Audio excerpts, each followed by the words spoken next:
Gloire à Dieu. Alléluia. Béni soit l'Éternel. C'est merveilleux de connaître Dieu. C'est merveilleux de la présence. Parce que Dieu est un Dieu tout-puissant. Dieu qui nous donne tout, qui fait tout, qui nous accorde tout. Il est présent dans la vie de chacun. Mais c'est parce que Dieu est tout près de nous. Dieu est tout près parce que les hommes croient que Dieu est le ciel qui vit. Non, Dieu est tout près de nous, il est là présent.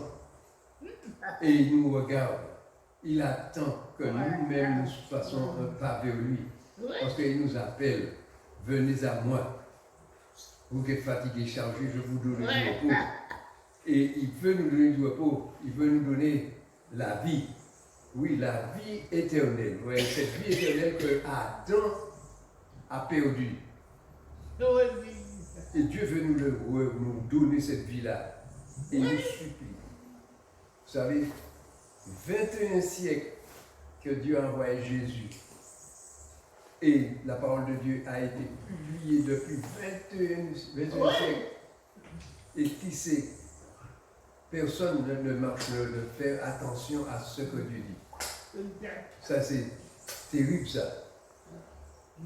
Que l'homme ne se plie pas à la volonté de Dieu pour chercher la volonté de Dieu. Dieu nous aime.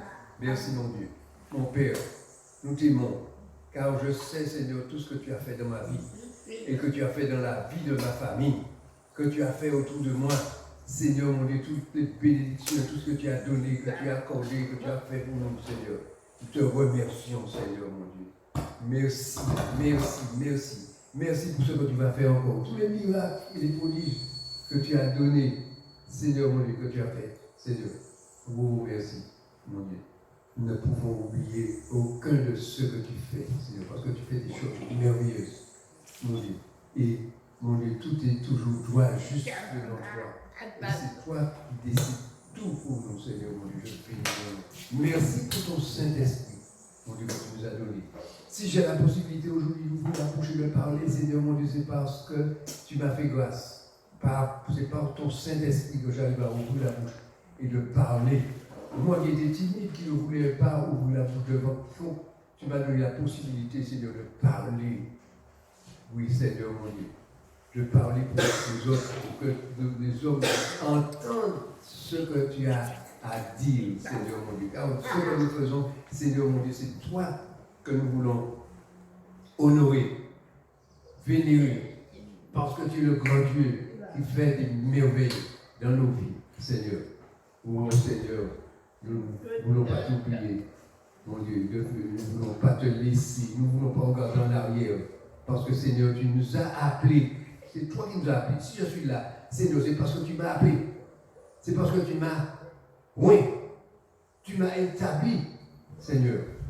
Oui, tu m'as donné la force, mon Dieu, de tenir ferme et de continuer avec toi, Seigneur, mon Dieu, avec ton peuple, le peuple de Dieu, pour que nous puissions marcher ensemble et aller jusqu'à là, mon Dieu, jusque là où tu voudras nous emmener, Seigneur, dans le paradis avec Jésus-Christ. Mon Dieu, merci, merci, mon Dieu, pour cet honneur que tu nous fais, cette grâce que tu nous fais, Seigneur. Parce que, mon Dieu, nous ne méritons pas.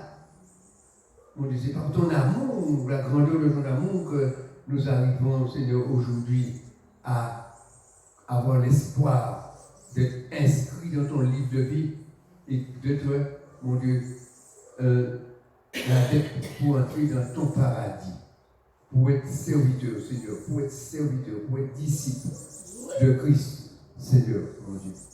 Parce que c'est le disciple de Christ qui va entrer dans le paradis. C'est pourquoi que tu as envoyé tes disciples, Jésus a envoyé ses disciples, former des disciples, pour que nous puissions entrer tous dans le paradis avec Jésus.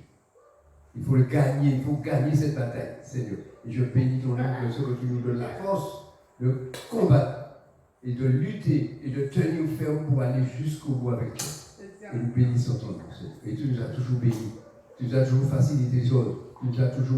Tu as toujours arrangé les choses pour que nous ne nous trouvons pas des difficultés, Seigneur mon Dieu. Je te remercie et je bénis ton nom, Père, dans le nom de Jésus-Christ. Te faisons, mais mon Dieu, te remercions. Que pouvons-nous dire de plus? Nous ne saurons jamais remercier assez pour tout ce que tu as fait, que tu fais pour nous, Seigneur mon Dieu. Toutes les bénédictions que tu nous accordes, bénédictions que nous ne méritons même pas, Seigneur. Et je te remercie pour toutes tes bontés. Et puis glorifie-toi, Seigneur. Agis pour chacun de nous qui sommes là, Seigneur. Que nous soyons remplis de ton esprit. Car c'est ton esprit qui dirige, qui mène, qui va nous conduire, Seigneur, dans ta parole maintenant. Parce que quand j'ouvre la bouche, Seigneur, c'est ton Saint-Esprit que je veux qui me donne, me mettre la parole dans ma bouche. Pour que quand je parle, Seigneur, mon Dieu, que c'est la vérité que je prononce. Oui, Seigneur, ta parole de sainteté et de vérité. Je glorifie ton nom, Père, dans le nom de Jésus-Christ, je t'ai prié pour ta seule gloire. Amen. Amen. Alléluia. Alors aujourd'hui, nous allons prendre une parole dans le livre de Marc. Sur la Bible, le livre de Marc, chapitre 7, au verset 1. Les pharisiens et quelques scribes venus de Jérusalem s'assemblèrent auprès de Jésus. Ils virent quelques-uns de ses disciples prendre le repas avec des mains impures, c'est-à-dire non lavées. Or, les pharisiens et tous les juifs ne mangent pas sans s'être lavés soigneusement les mains, conformément à la tradition des anciens. Et quand ils reviennent à la place publique, ils ne mangent qu'après s'être purifiés. Ils ont encore beaucoup d'autres observances traditionnelles, comme le lavage des coupes, des cruches et des vases d'airain. Et les pharisiens et les scribes lui dirent à Jésus, pourquoi tes disciples ne suivent-ils pas la tradition des anciens, mais prennent-ils le repas avec des mains impures? Jésus leur répondit, hypocrite, Ésaïe a bien prophétisé sur vous, ainsi qu'il est écrit, ce peuple m'honore des lèvres, mais son cœur est éloigné de moi. C'est en vain qu'il m'honore, en donnant des préceptes qui sont de commandement d'homme. Voilà. Vous voyez, quand nous allons parler aujourd'hui de la tradition, parce que les hommes sont attachés aux traditions. Et Jésus, quand il vient, lorsqu'on entend Pierre qui dit aux hommes, repentez-vous et convertissez-vous pour que vos péchés soient effacés. C'est parce que c'est dans la conversion, parce qu'il faut changer. Parce que quand on se convertit, on change d'attitude, on change de direction. Mais les hommes veulent rester dans la tradition. La tradition, parce que la tradition, quoique la tradition, c'est l'homme, les hommes qui ont créé ces traditions-là. Vous voyez, dans la parole de Dieu, la loi de Dieu, les hommes ont ajouté dans la loi leur tradition. Et on exigeait que le peuple agisse selon ces traditions-là. Et Dieu a effacé,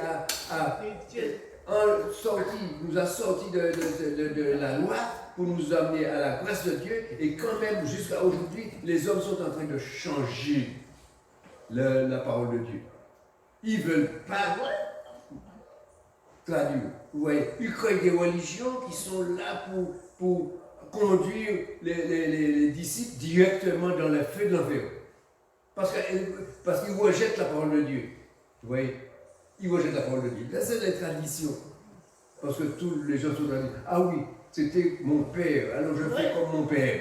Je fais comme les anciens. Je fais comme les... Alors, on tient toujours la place, oui, que Dieu ne nous a pas demandé de tenir.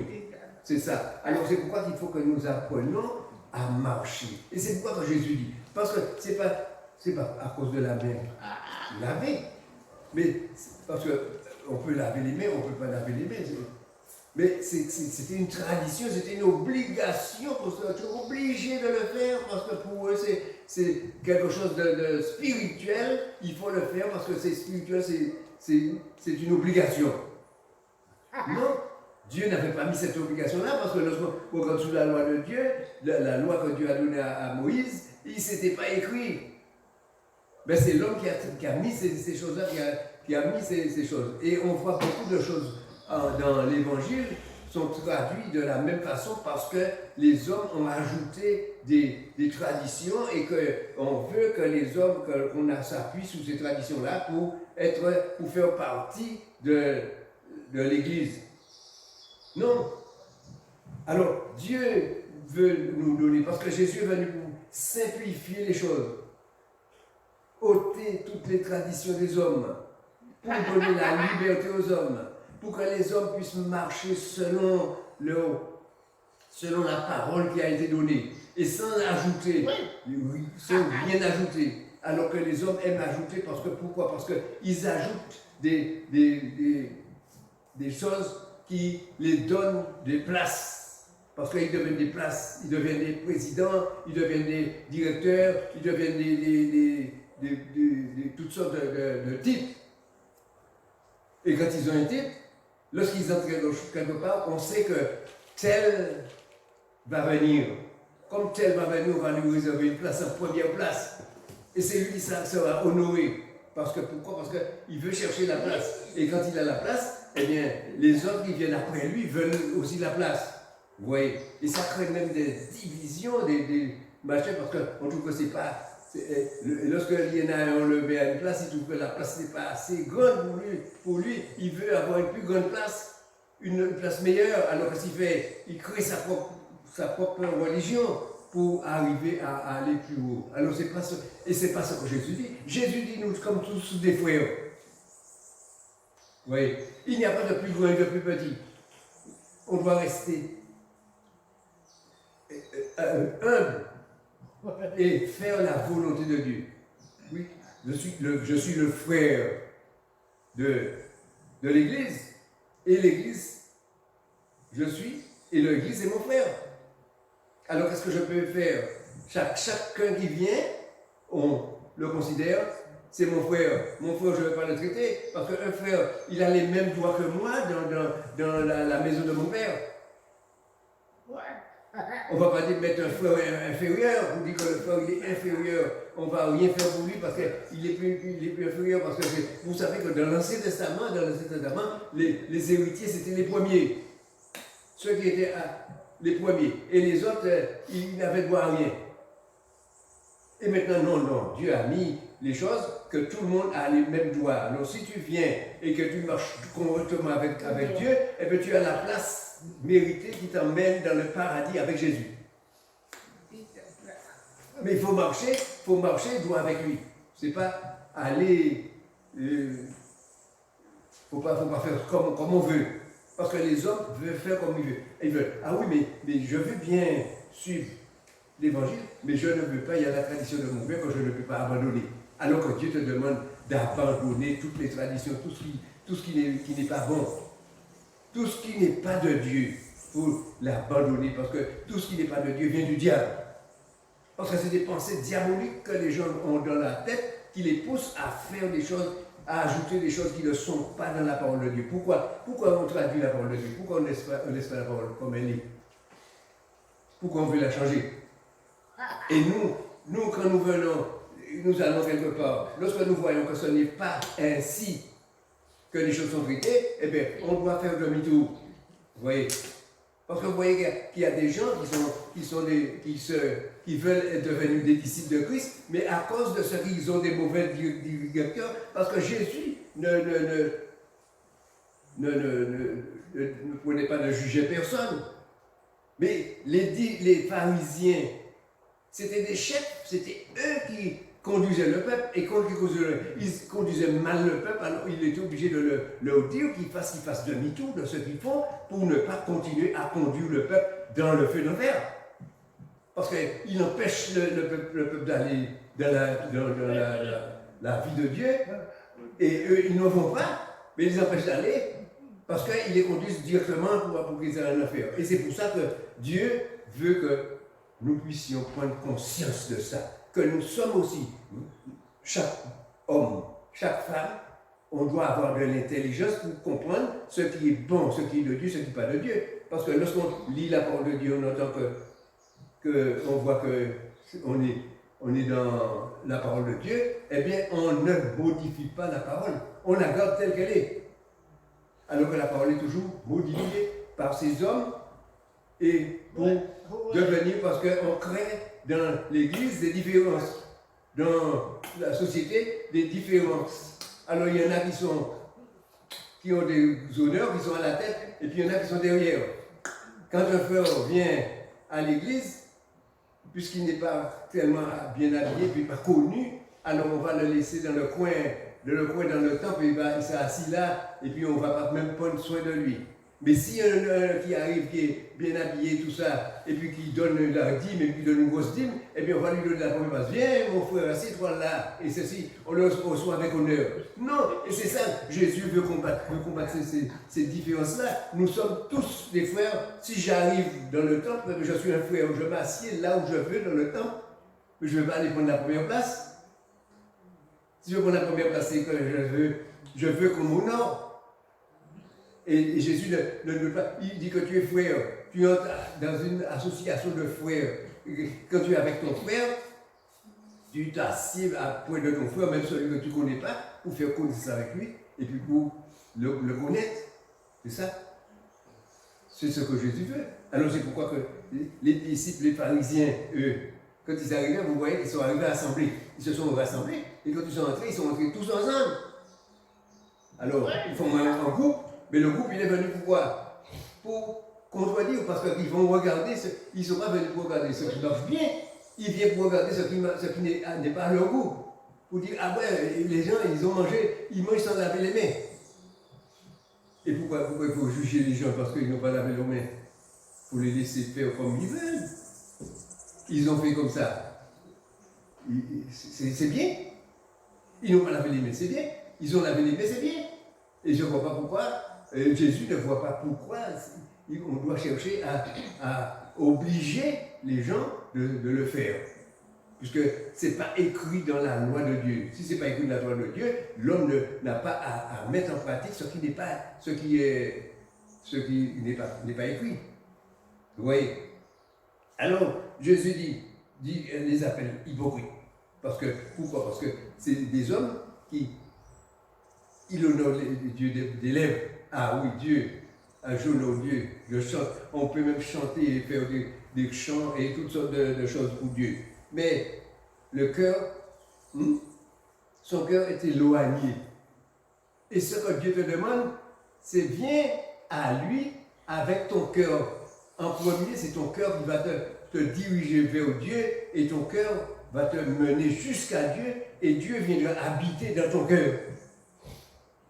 Et si tu ne donnes pas ton cœur à Dieu, parce qu'il faut donner ton cœur à Dieu, si tu ne donnes pas ton cœur à Dieu, eh bien, Dieu ne peut pas habiter dans ton cœur, l'Esprit de Dieu ne peut pas habiter dans ton cœur.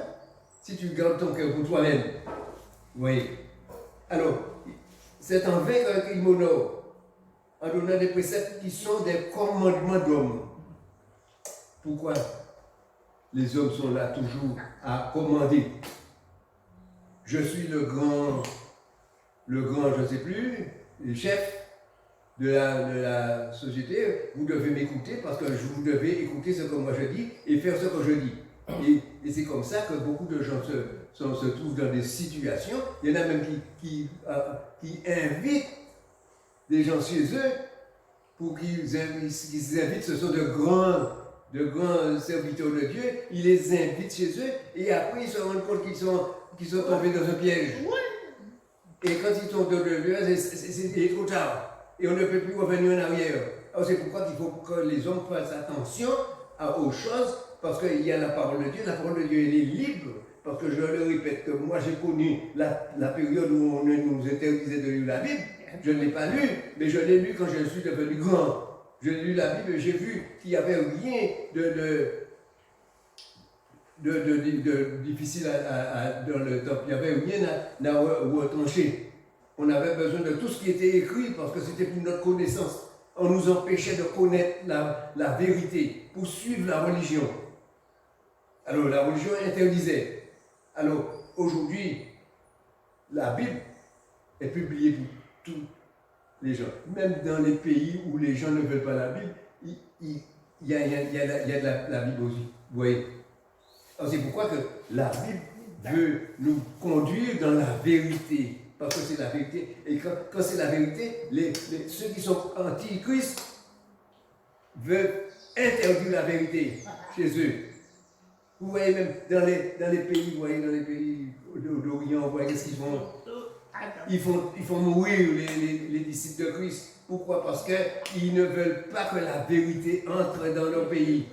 Ils sont contre la vérité. Ils veulent vivre dans le mensonge et avoir les premières places pour être des chefs militaires, des chefs d'association, des chefs de religion, et pour être des chefs pour être à la tête. Alors, quand ils sont à la tête, ils sont en train de commander. Et chacun prend sa décision pour dire oui, il ne faut pas que tu fasses ça. Il faut que tu t'assieds là. Il ne faut pas, machin. Il faut te laver les mains. Il faut faire ceci. Il faut faire cela. Alors, on donne à l'homme des directives. Et si tu ne le fais pas, eh bien non, parce que il y a des religions où les gens, il faut qu'ils se lavent la bouche, lavent la tête, lavent les mains et lavent les pieds et faire tout avant d'aller manger. Et c'est une obligation, tu es obligé de le faire. Si tu ne le fais pas, tu es en train d'outrager la religion de la personne. Mais non, tu es libre. Jésus est venu pour te rendre libre, pour te donner la liberté, pour te mettre dans la liberté. Vous voyez. Alors Jésus ajoute encore pour eux, le verset 8. Vous abandonnez le commandement de Dieu et vous observez la tradition des hommes. Oui. Et beaucoup d'hommes le font parce qu'ils abandonnent la parole de Dieu. Le Dieu a donné sa parole et la parole de Dieu ne change pas. La parole de Dieu c'est toujours la même et ça ne change pas. Vous voyez, lorsque vous voyez dans les gouvernements, dans les pays, les gouvernants sont là, ils changent la loi tout le temps. Ils mettent une loi comme ça, demain ils mettent une loi de façon, ils mettent une loi de ceci, une loi de cela, ils ajoutent. Ils font ce qu'ils veulent. Mais la parole de Jésus n'est pas transformable. C'est une parole qui a été dite et il n'y a rien à ajouter, il n'y a rien à retrancher. Et on est obligé d'obéir à cette parole si on veut. Parce que vous voyez que Dieu n'oblige personne. Dieu n'oblige personne. Dieu n'est pas quelqu'un parce que vous savez que les religieux, on oblige les gens à devenir religieux. Tu dois être dans cette religion-là. Si tu n'es pas dans cette religion-là, tu seras mort. Alors il vaut mieux que tu te mettes dans la religion. Alors que Dieu laisse les hommes libres. Libres de faire ce que vous voulez. Mais ce que le conseil que Dieu vous donne, voici le conseil. C'est écrit dans la Bible, tu dois mettre ce que Dieu, la parole de Dieu dans ton cœur et tu dois suivre Dieu comme Dieu le demande. Et si tu le suis comme Dieu te le demande, tu es un homme libre, tu n'as pas de compte à rendre à quiconque, tu suis Dieu et tu marches dans les voies de Dieu. Alors vous rejetez, alors il dit, le verset 9, il leur dit encore, vous rejetez fort bien le commandement de Dieu pour garder votre tradition. Et s'il y a un truc qui est publié, qui est utilisé beaucoup dans le monde, c'est les traditions. Et Dieu, on élimine la parole de Dieu pour rester dans la tradition. Et la tradition mène en enfer. Parce que la tradition, le plus souvent, c'est dans le péché que la tradition conduit l'homme. Dans le contraire de la vérité de la parole de Dieu. Vous voyez? Car Moïse a dit, écoutez, Moïse a dit, honore ton père et ta mère, et celui qui maudira son père ou sa mère sera puni de mort. C'est ce que Moïse a dit. Mais vous dites, si un homme dit à son père ou à sa mère, dont j'aurais pu t'assister informant, c'est-à-dire une offrande à Dieu. vous ne le laissez pas plus rien faire pour son père ou sa mère, annulant ainsi la parole de Dieu par votre tradition que vous avez établie. Et vous faites beaucoup d'autres choses semblables. Alors, ce qu'on ne leur donne pas au père et à la mère, qui c'est qui le reçoit? C'est celui qui dirige. Il reçoit l'offrande. Et quand il a reçu l'offrande, qui c'est qui va bénéficier de l'offrande? Est-ce que c'est Dieu? Est-ce que Dieu va dire, bon, on t'a donné 50 € pour moi, donne-moi mes 50 €. Dieu ne fait pas de me réclamer 50 €. Les 50 € qu'on a donnés, c'est qui c'est qui va les prendre? Le pharisien. Et qu'est-ce qu'il va faire avec? Il va vivre une vie tranquille. Oui, c'est ça. Alors, on commence à dire, il faut payer. Quand on va au temple, il faut payer. Alors on paye.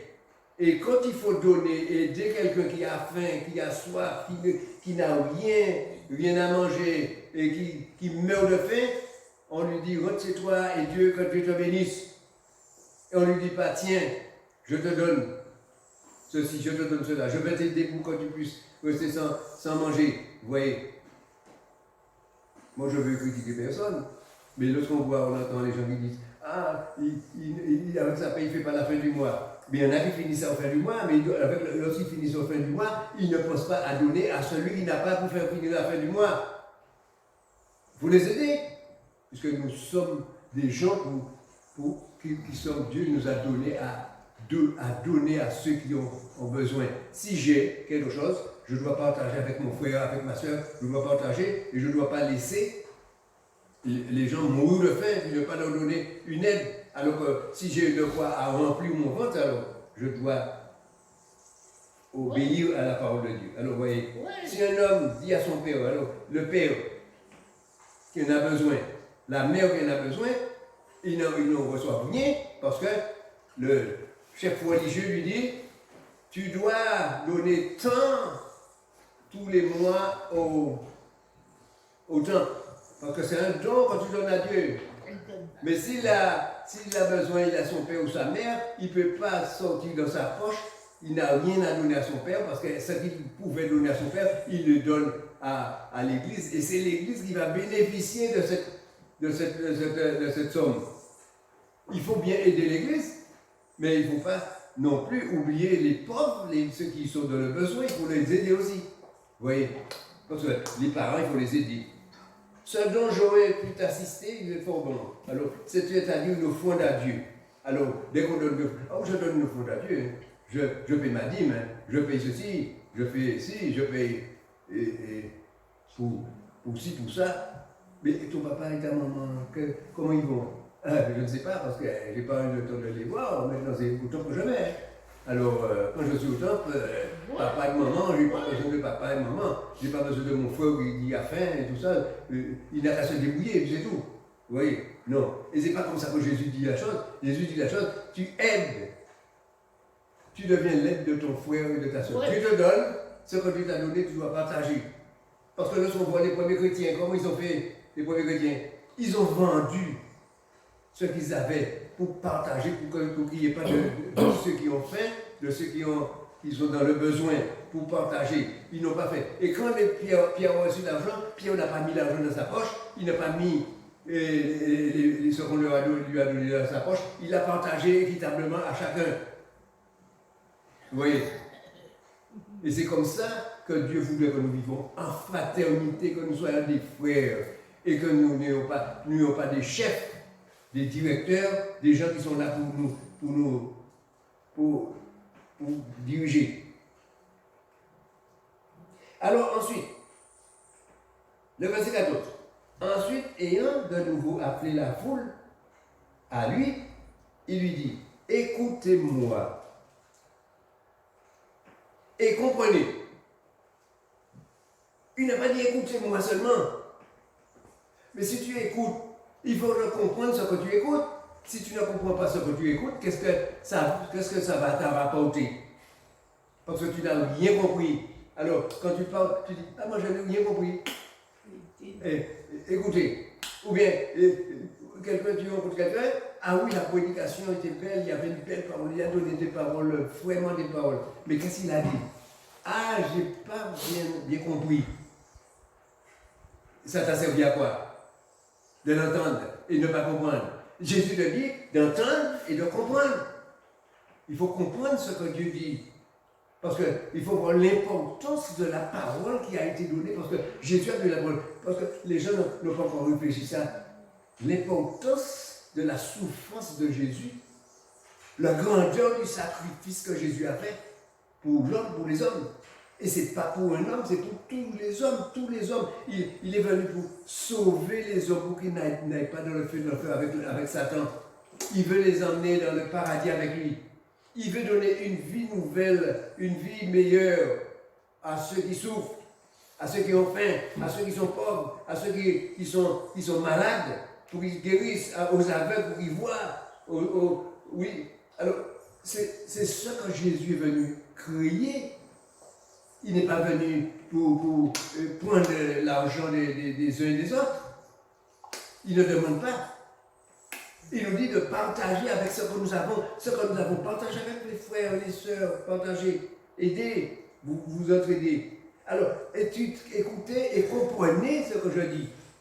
Il n'est hors de l'homme rien qui entrant en lui ne puisse le souiller. Mais ce qui sort de l'homme, c'est ce qui le souille. Si quelqu'un a des oreilles pour entendre, qu'il entende. C'est ce qui sort de l'homme. Si tu manges les messages, tu as mangé, c'est pas ça qui va te souiller, c'est pas ça qui va te souiller. Quand tu as mangé, il rentre dans ton ventre. Parce qu'il lui dit, alors, lorsqu'il fut entré dans la maison, loin de la foule, ses disciples l'interrogèrent sur cette parabole, parce qu'ils n'avaient pas compris. Alors, lorsqu'on ne comprend pas quelque chose, qu'est-ce qu'ils vont faire? Il leur dit, vous aussi, vous êtes donc sans intelligence? Comprenez? Ne comprenez-vous pas que rien de ce qui entre, du dehors entre dans l'homme ne peut le souiller? Boire, manger, tout ce que tu veux. Toi, la Bible dit tout ce que Dieu a créé est bon. Si tu sais que quelque chose va te faire du bien, quand tu vas le manger, tu ne le manges pas. Si tu bois quelque chose et que tu sais que ça va te faire du mal, ne le bois pas, parce que tu le sais que ça va te faire. Mais tout ce que Dieu a créé est bon. Alors, car cela n'entre pas dans son cœur. Ce qu'il mange, il ne rentre pas dans son cœur, mais dans son ventre. Puis s'en va dans les lieux secrets, qui purifient leur aliment. Il dit encore, ce qui sort de l'homme, c'est ce qui le souille. Ce qui souille l'homme.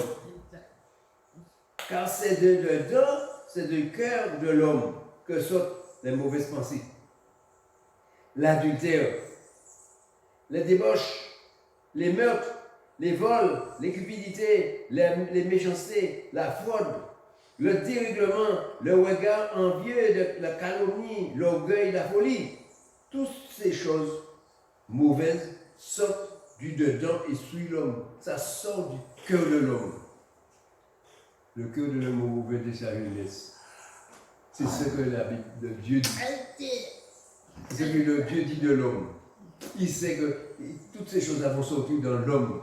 Et quand ça sortira dans l'homme, c'est le péché, c'est la méchanceté, c'est des choses. Il ne peut pas vivre socialement avec ses frères et ses sœurs. Il n'accepte pas les conditions de son frère ou de sa sœur.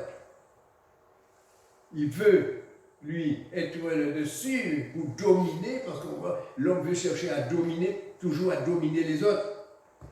Je suis il ne dit pas clairement qu'il est le dominateur, mais il dit je suis le président, je suis le directeur, je suis le roi, je suis. Mais c'est le dominateur, il est là pour dominer sur les autres, alors qu'il n'est pas là pour vivre fraternellement avec les autres, parce qu'il faut vivre fraternellement, puisque c'est ce que Dieu nous demande fraternellement, de vivre. Alors, vous voyez que c'est la méchanceté. Et quand on arrive, on a Jésus, il ne nous empêche pas de manger ce que nous voulons, mais il nous demande, pour notre bien, d'être libre de ses péchés, de ses mauvaises pensées et autres. Parce que pourquoi? Lorsqu'on est libre, parce qu'il faut recevoir l'Esprit de Dieu pour que l'Esprit de Dieu puisse nous aider à nous débarrasser de ceux qui sont mauvais pour la santé. C'est mauvais pour la santé. Alors, c'est pourquoi il faut que nous prenions la décision d'accepter ce que Jésus demande. Vous voyez? Ne comprenez-vous pas? Parce que vous voyez, il faut comprendre les choses. Et la parole de Dieu est simple. Jésus a donné la parole simplement. Il n'a pas compliqué les phases.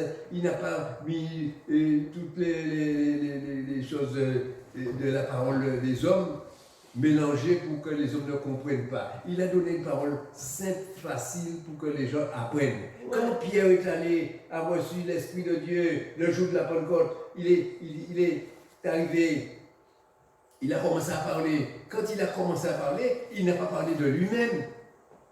Il a parlé par l'Esprit qui était en lui. L'Esprit de Dieu l'a touché et l'Esprit de Dieu a parlé à lui. Et tous les disciples ont fait comme lui. On parlait pour ceux qui ne comprenaient pas. Ils avaient leur langue. Il y en a qui parlaient toutes les langues comme italien, allemand, anglais et ainsi de suite, français et autres. Ils ont parlé toutes les langues pour que les gens puissent comprendre ce que Jésus veut. Et ces gens-là ont compris.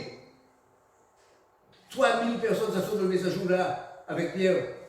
Vous voyez. Et aujourd'hui, c'est pas facile pour dire à un homme, à une femme aujourd'hui, pour qu'ils viennent à Christ. Parce que la parole, les gens n'écoutent pas la parole, parce qu'on regarde la vie comme du monde, comment le monde vit. On veut vivre dans ce monde, dans le monde, alors que Jésus nous demande de ne pas chercher à vivre dans le monde, pour vivre en Jésus-Christ. Si tu vis en Jésus, ça ne t'empêchera pas de vivre, de boire, de manger, de te réjouir, d'être toujours joyeux et autres, mais d'avoir tout ce qui te faut, tous tes besoins, mais tu vivras en Jésus-Christ. Que tu ne vois pas dans le monde, tu ne feras pas comme le monde. Parce que le monde, il y a des traditions qui ne sont pas correctes. Beaucoup de traditions qui ne sont pas correctes. Alors, si les traditions ne sont pas correctes, il ne faut pas les faire, il ne faut pas se mettre dans les traditions. Alors, Jésus veut nous empêcher d'aller jusque dans ces traditions-là. Alors, c'est ça qui sort de l'homme. C'est pourquoi que Jésus veut nous faire comprendre les choses. Alors, laisse-moi regarder dans Colossiens 2, 8. Alors, on pourrait prendre aussi dans Marc 8. Marc 8. Et dans le verset 34. Puis, ayant appelé la foule avec ses disciples, Jésus appelle la foule avec ses disciples, et il leur dit, si quelqu'un veut venir à moi, qu'il renonce à lui-même et qu'il se change de sa croix et qu'il me suive. En souvenez-vous là que c'est la croix de Jésus, ce n'est pas la croix de Jésus que tu vas porter. Tu vas porter ta propre croix. Il se change de sa croix à lui. Tu as ta croix, tu dois porter ta croix, tu ne vas pas laisser ta croix en chemin, tu vas porter ta croix et Jésus va te débarrasser de la croix que tu apportes. Voilà, tu viens avec ton fardeau et tu vas sortir libre avec Jésus. Vous voyez, mais il y a quelque chose de très important que Jésus dit là. Si quelqu'un veut venir à moi, il renonce à lui-même. Et voilà ce que l'homme ne veut pas. L'homme veut se montrer, il veut se présenter, il veut être le grand, le connaisseur, le grand instructeur, le grand directeur, le grand... Parce que l'homme veut avoir la place pour dominer les autres. Et Jésus dit, renoncer à soi-même. Renoncer de dire que je veux vivre à moi-même. Je ne veux pas vivre à moi-même, Il faut vivre en Jésus-Christ. Si tu vis en Jésus-Christ, eh bien, c'est là que tu as la vie. La vie en abondance. Tu as la vie pour jusqu'à l'éternité. Oui. Parce que tu ne mourras pas. Parce que quand tu vas quitter la terre, tu seras vivant. Et tu seras avec Jésus. Avec les frères, parce qu'il y a beaucoup qui se disent, parce que les Juifs se prononcent cette parole souvent, ah, nous sommes fils d'Abraham. Fils d'Abraham, et Abraham a bien des fils, mais les fils qu'il a, ce sont ceux qui obéissent à la parole de Dieu. Parce que lui, il était obéissant à Dieu, il a obéi à Dieu. Quand Dieu lui a dit de laisser la maison de son père pour partir à l'aventure, il a écouté Dieu et il a suivi les conseils de Dieu et Dieu l'a emmené pour avoir un héritage. Parce que Dieu voulait lui donner quelque chose de très important. Dieu l'a conduit dans un héritage que Dieu lui a donné. Et il était chez son père, il ne manquait de rien, il avait tout. Il avait troupeau, il avait tout dans la maison de son père. Mais Dieu l'a choisi, c'est comme ça que Dieu choisit quelqu'un et lui donne la possibilité d'ouvrir la bouche et de parler en son nom. Seigneur, quel c'est important, comment tu as fait me connaître? Dieu connaît tout le monde. Ah oui, mais donc on est à disposition de ton frère. Parce que quand Dieu a choisi David, il a bien dit qu'il a choisi David qui a un cœur comme lui. Un cœur qui s'approche à Dieu. C'est pourquoi que David a choisi cet homme David pour que David puisse diriger le peuple de Dieu. Vous voyez? Parce qu'il avait un cœur obéissant. Et ce que Dieu veut, c'est que nous soyons obéissants. Mais les hommes ne veulent pas accepter. Et c'est pour ça que Dieu dit, il faut mourir à soi-même. Il ne faut pas te présenter comme le grand chef. Le grand. Et quand tu dis ça, tu veux montrer que tu es chef, tu veux montrer que tu connais, que tu sais, que tu fais tout. Et alors que Jésus te dit, mourir à toi-même. Charge de sa croix et suis Jésus. Si tu suis Jésus, c'est dans son évangile que tu vas rentrer. Et quand tu rentres dans l'évangile, parce que lorsqu'on regarde Paul c'était un grand, il était commandant de son armée. Il était un commandant, et quand il avait dit quelque chose, les gens étaient d'accord avec lui. Donne-moi une lettre pour moi aller chercher des gens un peu là en Syrie. On lui a donné ça. Il est parti en chemin, mais quand il est arrivé en chemin, et puis il a rencontré Jésus, lui a dit, pourquoi me persécutes-tu? Il persécute un mort, quelqu'un qui est parti et puis qui a quitté la terre, qui n'est plus pas sous la terre. Et Jésus lui dit, c'est moi que tu persécutes. Ah oui, quand tu vas chercher les gens pour les emmener, pour les faire mourir, pour les faire périr, pour les faire peur, eh bien, c'est moi que tu persécutes. Ah, Paul a compris tout de suite qu'il avait affaire à quelqu'un d'important. Il dit, celui-là est plus important que moi. Parce que lui, il était important. Mais là, il s'est rendu compte qu'il est plus important que lui. Parce que c'est quelqu'un qui est mort. Je suis Jésus que tu persécutes. Jésus, ce Jésus-là qui est mort là, il est revenu, il a vaincu la mort. Il est venu me parler et il a accepté de suivre Jésus. Et le jour même, il avait déjà changé d'attitude. Vous voyez? Et aujourd'hui, les hommes ne veulent pas changer d'attitude devant Dieu. Les hommes veulent garder nos traditions. Ah oui, c'est là, dans cette tradition-là que j'étais. Je sais que moi, avant que je sois en Christ, j'étais religieux. Ouais. Mes parents étaient des religieux. Ma mère m'a combattu contre moi pour que j'arrive à être serviteur de Dieu. Et quand j'étais serviteur de Dieu, je ne regardais pas ma mère, je n'étais pas fâché avec elle, et rien du tout, mais je ne regardais pas ce qu'elle faisait. Je ne suis pas retourné dans ces traditions, les traditions que m'a conduite. Moi j'ai pris ma conduite, c'est Jésus que je veux suivre, et j'ai dit, je suis Jésus, et je marche avec Jésus. Et jusqu'à aujourd'hui, j'ai 87 ans, eh bien, je suis toujours là en train de suivre Jésus. Oui. Et je ne vais pas changer d'attitude, c'est là que je vais aller avec Jésus. Parce que c'est lui que j'ai reconnu qui m'a fait du bien. Il a fait des miracles et des prodiges dans ma vie. Si je vous racontais des choses, il me faudrait du temps pour vous raconter les choses, les transformations que Dieu a fait dans ma vie. Vous voyez? Alors, et c'est pourquoi qu'aujourd'hui, l'homme doit éliminer tout orgueil, toute grandeur, toutes les puissances qui croient avoir et tout, à abandonner tout ça, et puis s'attacher à Jésus, et tu deviendras le plus puissant. Mais ça ne sert pas pour que tu sois fort, pour que tu te montres fort, pour que tu montres aux autres que tu es fort, mais quand Dieu va te donner, tu seras là, et quand tu ouvriras ta bouche, le monde comprendra que tu appartiens à qui. Tu vois? Et tu n'auras pas de mal à faire à quiconque. Tu feras que le bien. Parce que c'est ce que Dieu veut que nous faisions. Alors, renonce à toi-même. Parce que si tu renonces à toi-même, ça ne va pas. Parce que tu ne pourras pas. Parce que tu vas garder une partie, tu vas donner une partie à Jésus, et tu vas garder une partie pour toi. Ah oui, quand je suis contrarié, personne ne peut me contrôler. Non, eh bien, tu as gardé une partie pour toi. Parce que tu ne dois pas te mettre en colère. Tu dois rester zen. Quel que soit ce qu'on va te dire. Ouais, quelqu'un va te dire, va vouloir t'insulter, te minimiser, Non, qu'est-ce que tu fais?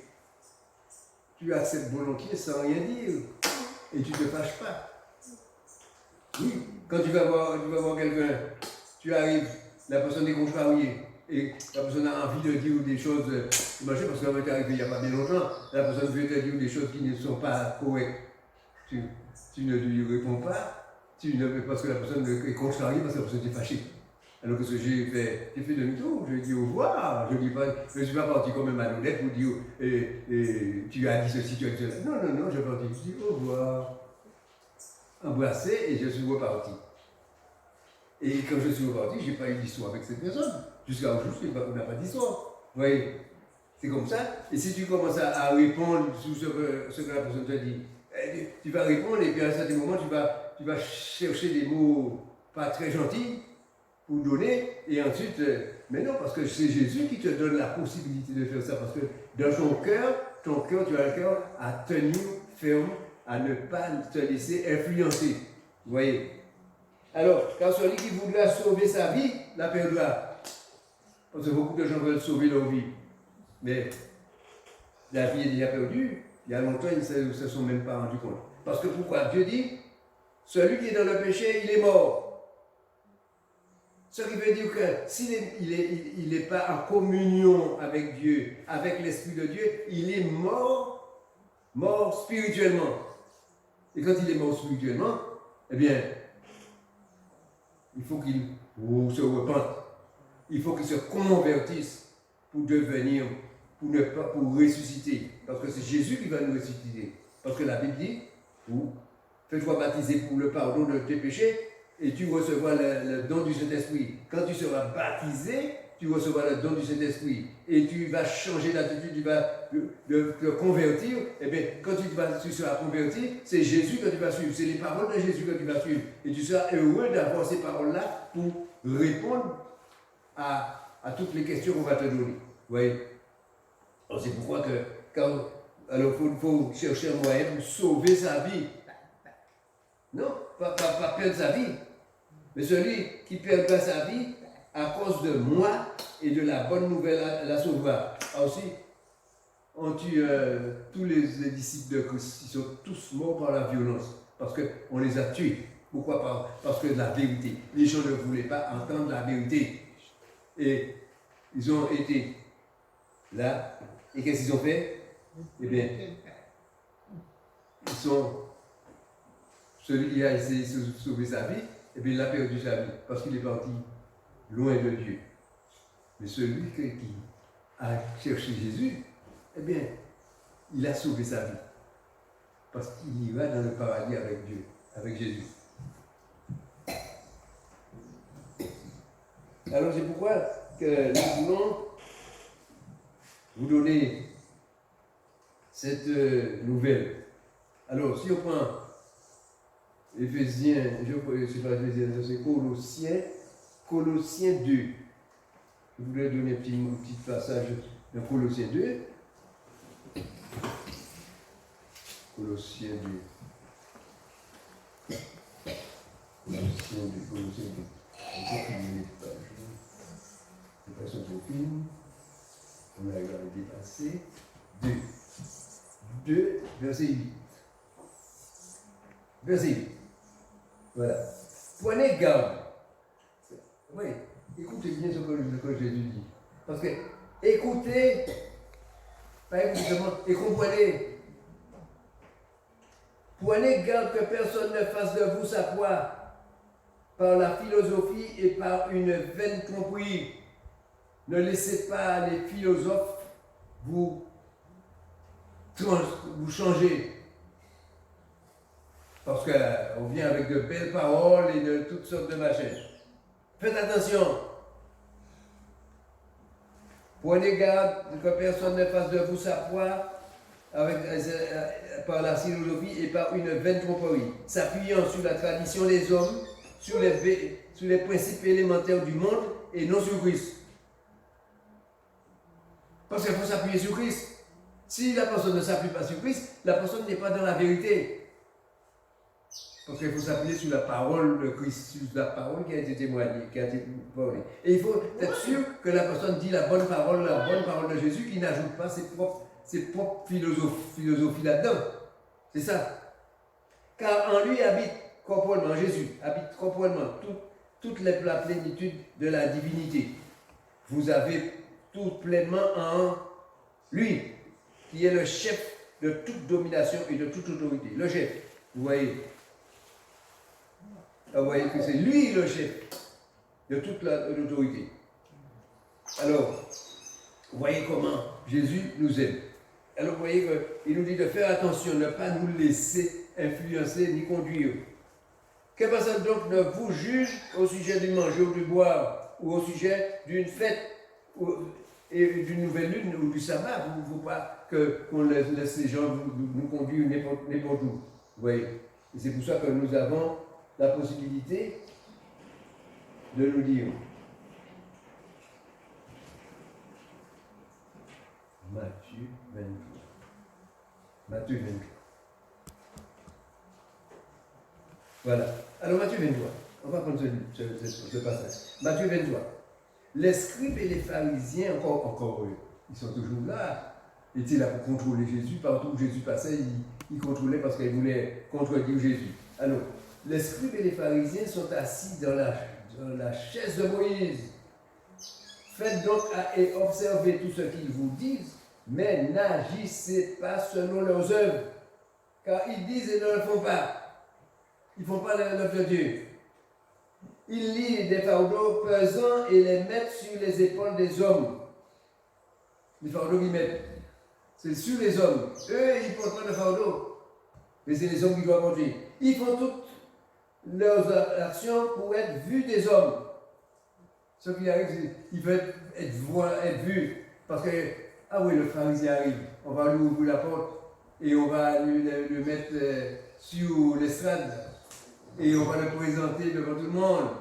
Parce qu'il est là. Ouais. Ainsi, ils portent des larges, des habits, ils portent des franges, ils aiment la première place dans les festins. Ah oui, c'est lui qui a toujours à l'honneur. Hein? Et les premiers sièges dans les synagogues. Oui, c'est les pharisiens. Ceux qui sont en train de mentir le plus possible pour éliminer la parole de Dieu, c'est eux qui sont à la première place. Et on les honore, on les vénère. Oui, les hommes sont là à les vénérer. Les enfants, les disciples de Dieu, les serviteurs de Dieu, c'était des gens simples, humbles. Mathieu n'avait pas, Pierre n'avait pas une maison, un temple à lui. Il n'avait pas des frères à sa disposition.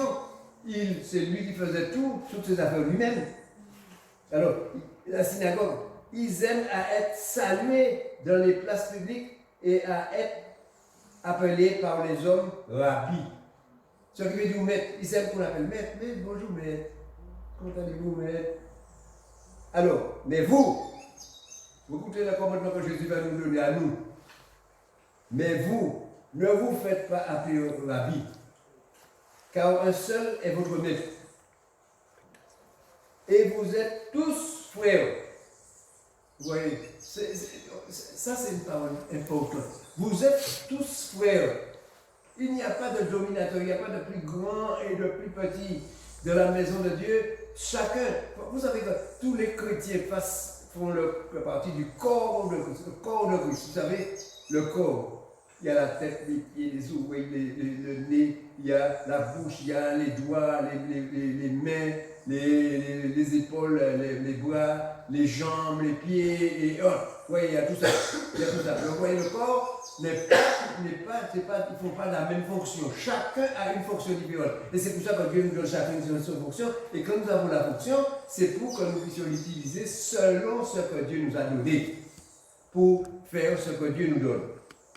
Mais, et vous êtes tous frères, et n'appelez personne. Ça c'est important, écoutez bien. N'appelez personne sur la terre votre Père. Car un seul est votre Père, celui qui est dans les cieux. Le seul Père que nous avons, c'est Dieu. Jésus nous l'a dit, le seul Père que nous avons, c'est Dieu. Ne vous faites pas appeler directeur, car un seul est votre directeur, le Christ. Le plus grand parmi vous sera votre serviteur. Parce que Jésus a appelé des disciples, il a envoyé des disciples, c'était des serviteurs qui étaient venus pour servir les disciples, ceux qu'il appelait, ils servaient, il leur donnait à manger. Il achetait du pain, il achetait tout, il leur donnait à manger, il partageait les biens pour leur donner chacun. Ils étaient là à leur service. Ils n'étaient pas là pour dominer. Tandis que ceux qui viennent, les pharisiens, ils viennent pour dominer, pour regarder ce qui ne les plaise pas. Pour dire, pourquoi ils font ceci? Pourquoi ils font cela? Pourquoi ils ne font pas comme ci? Pourquoi ils ne font pas comme ça? Vous voyez? Parce qu'il faut faire comme des traditions, parce qu'il y a des traditions. Et ils sont des chefs, et tout le monde les voit. Et ils sont toujours la première place. Mais ce n'est pas ce que Jésus veut. Jésus veut que nous restons toujours un. Le plus grand parmi vous sera votre serviteur.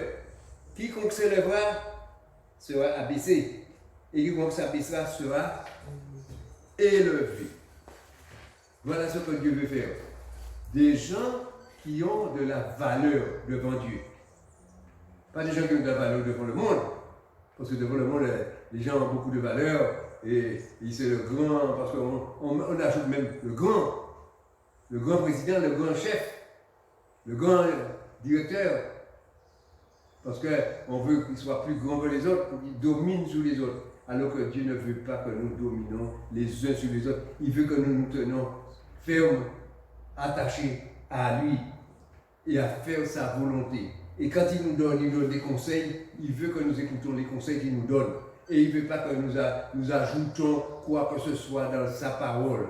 Parce que c'est dans la loi, il y avait la loi, mais il y avait les hommes avaient endurci la loi pour faire mourir plein de gens. Vous voyez, ils ont pris une femme, ils ont emmené pour Jésus, et puis ils ont dit des femmes, on l'a supprimé en adultère, alors Moïse a dit il faut le lapider.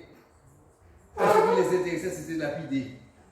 Et eux, ils ne regardaient pas comment eux-mêmes ils vivaient. Quand Jésus leur a dit que vous, si vous êtes le premier qui s'est péché, lui jette la première pierre. Et il n'a trouvé personne.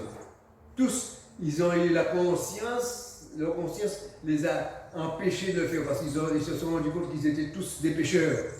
Ils faisaient du mal comme tous les autres. Et c'est ça. Que l'homme, c'est pourquoi quand Jésus dit ne jugez point, ne vous jugez point les uns les autres. Parce que nous sommes tous pécheurs. Parce que la Bible dit que pas un seul. Tous pécheurs, pas un seul n'est pas à part. Tous sont des pécheurs et tous méritent d'être jetés en prison, en enfer. Mais Dieu, de sa compassion, fait ce qu'il faut pour sauver les hommes. Vous voyez, si Jésus n'est pas encore revenu, c'est à cause de nous. À cause de ce que nous n'avons pas compris les choses au sérieux pour comprendre que Dieu veut nous sauver et que nous devons, pour être sauvés, il faut que nous nous repentons, il faut que nous nous convertissons, il faut que nous soyons baptisés, il faut que nous obéissons, il faut que nous obéissons à la parole de l'Évangile et que nous puissions mettre en pratique la parole. Et puis, pour plaire à Dieu. Et puis Dieu va nous sauver pour que nous n'allons pas dans le feu de l'enfer. Parce que Dieu veut que le maximum soit sauvé. Il donne du temps à l'homme. Vous voyez, la Bible dit que la vie de l'homme c'est 70 ans. Et après il dit que c'est les plus robustes qui vivent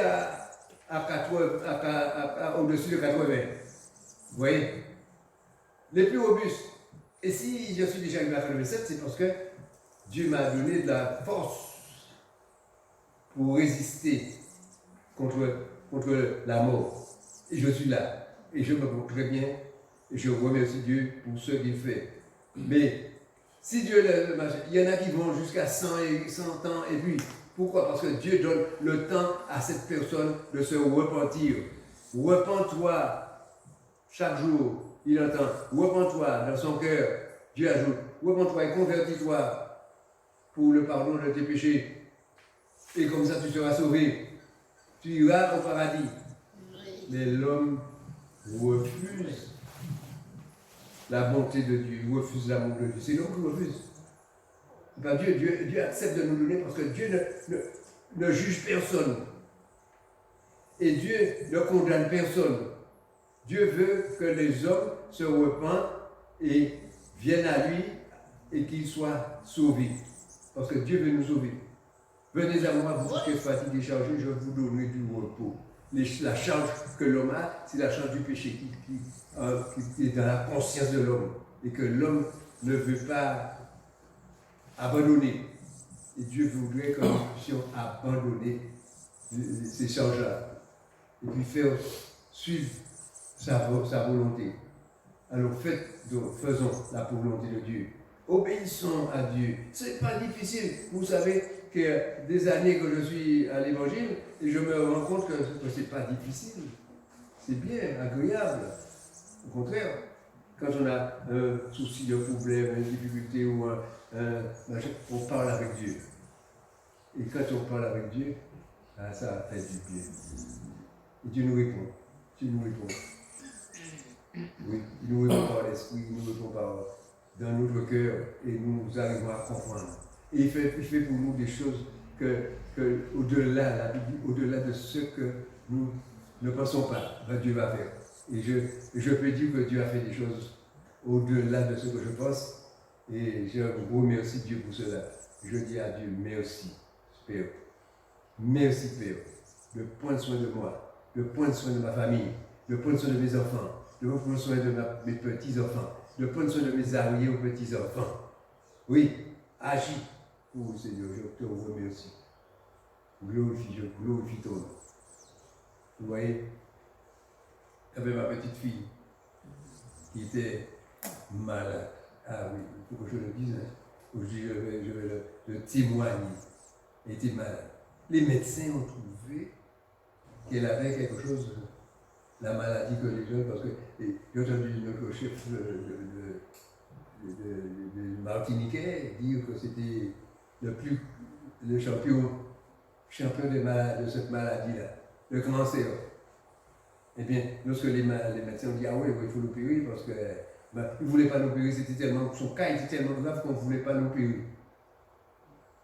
On ne voulait pas l'opérer. On lui a fait des soins avant de l'opérer. Et après, quand le médecin a vu que c'était possible de l'opérer, ils ont dit, on va l'opérer. Ils avaient regardé, ils ont vu tout ce qu'elle avait à l'intérieur d'elle. Ils disaient que c'était pas possible de l'opérer au premier abord. Et après, le médecin a accepté de l'opérer. Parce que, et puis quand le médecin est venu l'opérer, ils ont cherché ce qu'ils avaient vu, mais ils n'ont pas trouvé.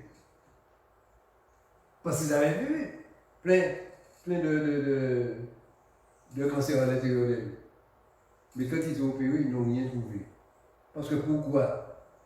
Parce que nous sommes intervenus auprès de Dieu. Et nous lui avons demandé à notre Dieu,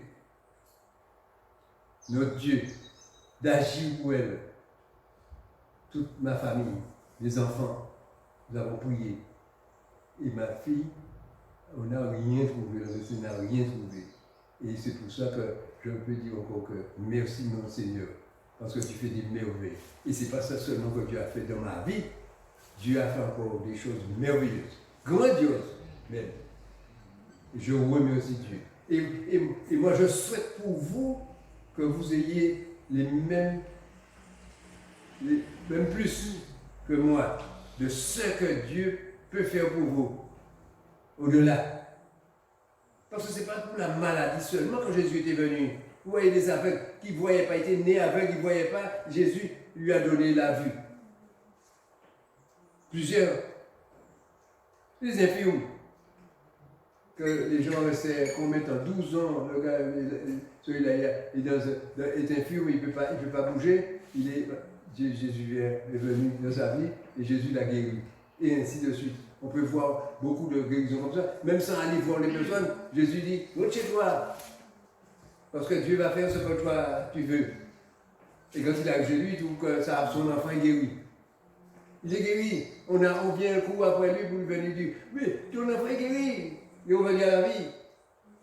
Ouais, parce que, vous voyez, et c'est ça que Jésus est venu faire pour réjouir tous les hommes, pour leur donner une vie nouvelle, une vie de bonté, une vie d'amour, de paix. Quand la vie de l'homme change à partir du moment qu'il connaît Jésus, il change. Lui-même, il change, il devient une autre créature. Lui-même, il se voit déjà dans le paradis. C'est ça. Alors, acceptons Jésus. Cherchons à lui plaire. Car c'est ce qu'il veut nous sauver. Il veut nous sauver. Jésus veut nous sauver. Il est là aujourd'hui et il vous dit, je veux vous sauver. Venez à moi. Je veux vous sauver. Et c'est ça qu'il veut faire. C'est pas faire du mal. C'est pas prendre les biens parce que Jésus ne prend pas les biens des autres. Au contraire, il donne. Il ne prend pas les biens des hommes. Il leur donne d'abord. Alors, c'est ça. Quand on lui demande, il agit pour nous. Mais il parle de nécessité. Il ne dit pas par convoitise. Si tu ne demandes pas par convoitise, il ne te donnera pas.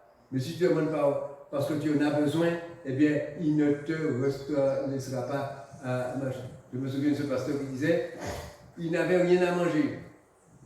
Il a mis de l'eau au feu, et puis il a dit que le Seigneur pourvoit pour moi manger.